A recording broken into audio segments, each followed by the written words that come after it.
Kumusta na niya, Mr. Maravillas, yung impeach Sara rally? Sunod-sunod po yung yung rally. At nakita natin, marami yung dumalo. Kaya lang may tama yung sinabi ni Trillanes, may mga gustong magsamantala. Yung last group, kasi tatlong grupo mga kababayan, yung nagsagawa ng rally ngayong araw na to. Yung last group mga kababayan, ang sigaw na, resign all. Tama si Trillanes. May mga oportunista na gustong idamay pati yung ating Pangulong Bongbong Marcos. Huwag kami. Mga nagrarally. Gusto ninyong magsamantala. Sino niya, Mr. Maravillas, ang gusto magsamantala? Yung grupo po ng clergy. Kung saan kasali si Professor Shilo Magno. Yan si Shilo Magno. It's a shrine, resign all, ang sigaw. Ito mga kababayan yung sinasabi sa interview ni Christian Esguera kagabi ni Trillanes. Mag-ingatan niya tayo kasi may mga grupo na mga gustong magsamantala. Pagdating ng orasan niya, ang gusto nilang i-establish revolutionary government. Pero ang ilalagay nila sinigong. Ganon katindi. Naging resign all mga kababayan, grupo ito ng mga clergy. Alam naman natin po, yung members ng clergy, medyo nananahimik muna. Pero ngayon, nakakita ng pagkakataon, biglang sumabay sa impeach Sara rally. Impeach Sara pero resign all. Kasi mga anti-Marcos man talaga yan, mga dilawan po. Mag-ingat po tayo sa mga dilawan. Iba-ibang sistema po ang ginagawa nila para lang makabalik sila sa posisyon. Ang mga Duterte po, hybrid. Hybrid dilawan po sila. Ang akala nila mga kababayan, malilin lang nila yung ating mga mamamayang Filipino. Ayan si Father Robert Reyes. Ito yung pangatlo na rally sa EDSA. Yan ang mga placards nila Marcos, Duterte, panagutin. Yan impeach Sara now. Pero may karatula sila, Marcos, Duterte, panagutin. Kilusang magbubukid ng Pilipinas. Yan po. Ito yung grupo ng Magdalo Akbayan. Impeach Sara lang ito. Sabi dito, ang mga puwersa at mga panawagan sa mga rallies mula noong Enero 18 hanggang 31, 2024. Noong Enero 18, sa EDSA People Power Monument, ang main organizer noon, mga grupo ng Bunyog at pro-BBM vloggers. Ang issue, impeach Sara, yung panawagan.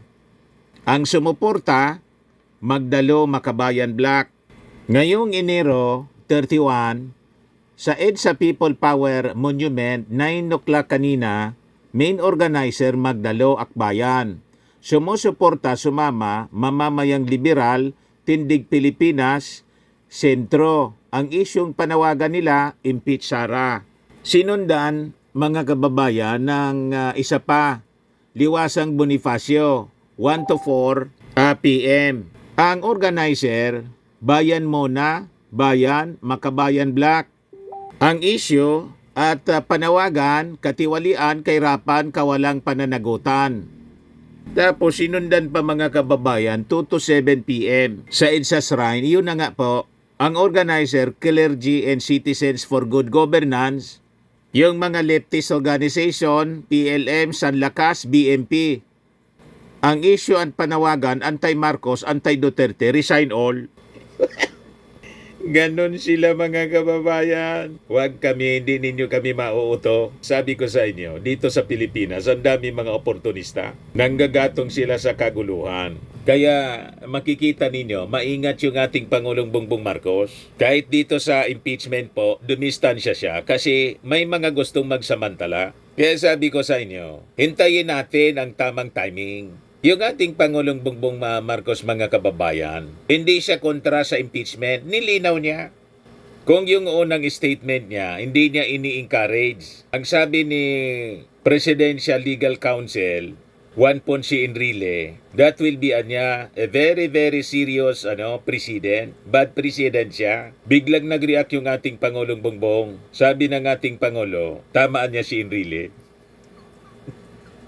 Madaling sabi, pag sinulong po ng Congress, ng majority ng Congress yung impeachment, irerespeto ng ating Pangulong Bongbong Marcos. Pero sabi ng ating Pangulo, walaan niya sa tamang timing. Wala ng panahon yung Congress, pati yung mga senador kasi busy na sa kampanya. Tama naman po. Kaya sabi ko sa inyo, hindi ko mo pabor tayo sa impeachment at gustong-gusto na nating ma-impeach si Sara Duterte. Sugod lang tayo ng sugod. Hindi ganun po. Ang mga magagaling sa laro sa politika, hindi yung sugod ng sugod, pinag-isipang mabuti. Sabi nga po, timing is everything. Kaya tulad ng ating sinabi, malamang ito pong impeachment isusulong after election na po. Kasi sino pang didinig ng mga senador na inabot na po ng kampanya? February 11, kampanya na po ng mga senador. O ngayon, gusto lang kasi nilang magsamantala. Kaya sinusulong nila, resign all na. But anyway, pakinggan natin yung tinig, yung mga sigaw ng mga nagsagawa ng rally sa EDSA. O ito po si Akbayan Representative Percy Sirdanya. Pakinggan natin yung kanyang sinasabi, mga kababayan. Kung alam nyo naman na nung nakaraang eleksyon 2022 nasa magkaibang panig tayo, pero ano po masasabi nyo ngayon na kami po na mga sumusuporta kay Pangulong Bongbong Marcos Jr., kayo naman po na alam naman po natin na nasa panig ng tinatawag na kakampings, dilawan, ano po masasabi nyo na nagkakaisa po tayo ngayon sa panawagan laban sa mga Duterte? Sa dulo po, ang ating panawagan ay panawagan para panagutin yung mga nang-abuso sa kapangyarihan. At malinaw na malinaw po, si Sara Duterte inabuso ang kapangyarihan, nagnakaw sa kabanang bayan, ginahas, may grave trespass sa mga lider ng ating bansa. Hindi po natin mapapayagan na ganyang klaseng tao ang one heartbeat away from the presidency. Kaya po nananawagan tayo sa ating mga kababayan, saan ka bang political camp, papanig o naniniwala, sa dulo dapat bilang mga Pilipino, magkakasama tayo na panagutin ang mga naabuso sa kapangyarihan tulad ni Sara Duterte. Fearless forecast po, mapapa-impeach po ba natin si VP Sara Duterte? Naniniwala tayo sa pinagkaisang lakas ng mamamayan, sa tapang at sigasig ng mga tao tulad na narito ngayon, kayang patalsikin ang nang-abuso sa kapangyarihan. Ito naman po, isang ordinaryong sumama sa rally kaninang impeach Sara.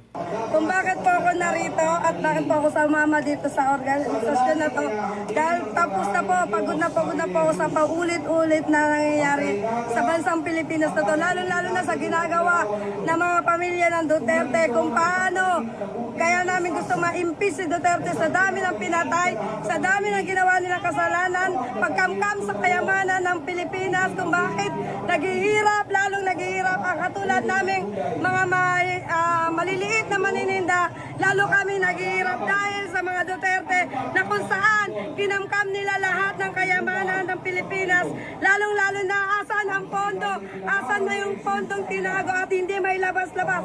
11 days, sa mo dinala ang pera, sa mo dinala yung pera na dapat para sa bansang Pilipinas. Ano ang nangyari? Bakit dapat ikaw makulong kayong lahat? Gigil na gigil po.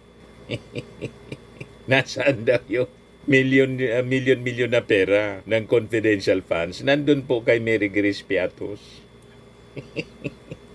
Nilamon po ng mga multo. Yun ang nangyari po.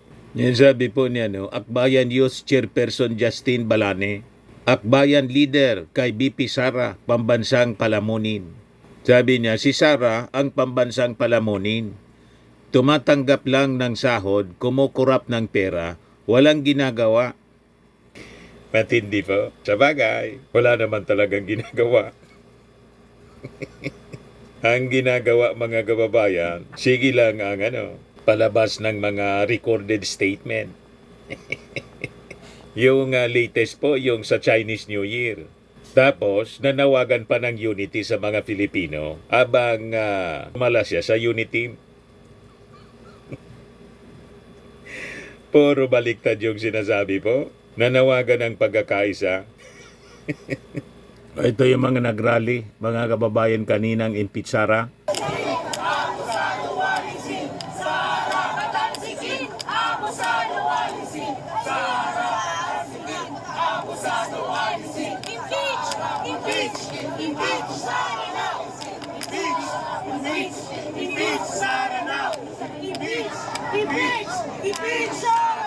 O ito si movie director Joey Lamangan, sumama pala sa impeach Sara rally.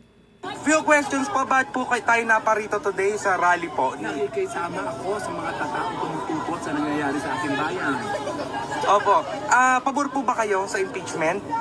Opo, kailangan ma-impeach dahil Diyos ko, nakakaloka ang ginawa sa atin. Opo. Ano pa po yung panawagan po natin sa pamahalaan? Impeach, dapat tumutol sa lahat ng mga panluloko na ginagawa sa ating bayan. Opo. Maraming Sumama pala po sa marcha para ipa-impeach si Sara si Director Joey Lamangan. Marami po ang nag-marcha kanina. Mga around 10,000 yata. Yan impeach Sara Duterte. Antay lang po kayo matapos yung eleksyon para importante kasi hindi lang ma-impeach sa Congress. Tama, ma-impeach siya sa Congress. Pagdating sa Senado, kailangan ma-convict si Sara. Hindi sigurado po na makakuha ng 16 na votes to convict Sara Duterte. Kasi marami sa mga senador ang mga alipores ni Digong. Kailangan muna ikampanya natin matalo yung mga pro-China, pro-Digong, pro-Sara Duterte na mga senador. Tama po? Dito ang ating programa mga kababayan, atid sa inyo nitong ating mga sponsors. Firmax Firming and Lifting Cream. Pinapay po sa mga pulses in affected area. Mainam po ito sa mga pains at paninigas ng mga kaso-kasuan. Ito sa mukha naman yung application, anti-aging, Automax po siya. Ito ay Glow Zero mga kababayan. Whitening po siya. Made in South Korea. Ito naman po, Nengxia Red Mix Fruit Drink. Gawa po siya sa goji berry. May anti-cancer properties po siya. At sa mga nagana po ng malinis and spacious fitness gym, pumunta lang po kayo sa aming Colossal Fitness Gym. May Grab ka rental din po kami. At bills payment po sa aming office. At saka sa mga mahilig po sa mga imported bags, manood po kayo sa live selling ni Madam Aileen Rosales sa kanyang Aileen Closet po. Pati mga shoes, ito yung kanya po.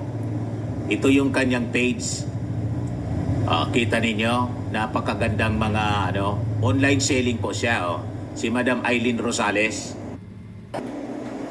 Cellphone number niya po 773-798-7816.